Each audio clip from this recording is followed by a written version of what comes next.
ભારતીય નૌકાદળના એક પ્રતિષ્ઠિત અધિકારી કમાન્ડર કે.એમ. નાણાવટી પોતાની પત્ની સિલ્વિયા નાણાવટી અને 3 બાળકો સાથે સુખી જીવન જીવી રહ્યા હતા.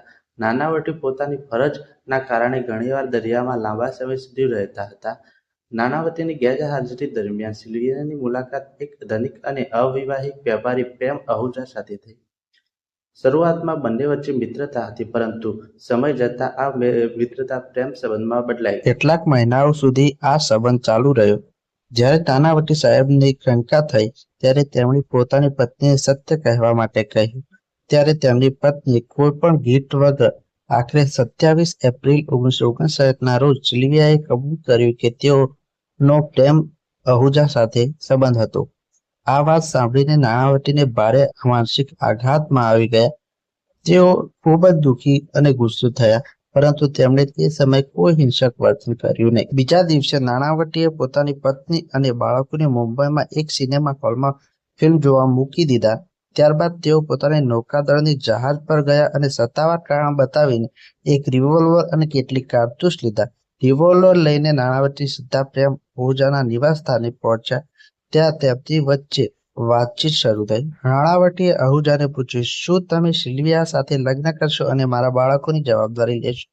કહેવાય છે કે પ્રેમ આહુજાએ જવાબ આપ્યો કે શું હું જે સ્ત્રી સાથે સંબંધ રાખું તેની સાથે લગ્ન કરું? આવો જવાબ સાંભળીને વાતચીત ઉગ્ર બની ગઈ. થોડા જ પળોમાં ગોળીબાર થયો અને પ્રેમ આહુજાને 3 ગોળીઓ વાગી તેમનું ઘટના સ્થળે જ મૃત્યુ થયું. આ ઘટના પછી નાણાવટી ભાગ્યા નહીં. તેઓ સીધા પોતાની ઉચ્ચ નૌકાદળ અધિકારીની પાસે ગયા અને પછી પોલીસ સમક્ષ હાજર થઈ ગયા. આ કેસ સમગ્ર ભારતમાં ચર્ચાનો એક વિષય બની ગયો. તે સમયે ભારતમાં જ્યુરી સિસ્ટમ હતી. જ્યુરીના મોટાભાગના સભ્યોએ નાણાવટીને નિર્દોષ ગણાવી, પરંતુ ટ્રાયલ જજે આ નિર્ણય સાથે અસંમતિ વ્યક્ત કરી અને કેસ બોમ્બે હાઈકોર્ટમાં મોકલ્યો. બોમ્બે હાઈકોર્ટે નિર્ણય આપ્યો કે નાણાવટી પાસે વિચારવાનો પૂરતો સમય હતો. તેમણે આયોજનપૂર્વક રિવોલ્વર મેળવી હતી અને તેથી આ અચાનક મુશ્કેલીનો કેસ નહીં, પરંતુ હત્યાનો કેસ છે. પછી case supreme court of India સુધી પહોંચ્યો.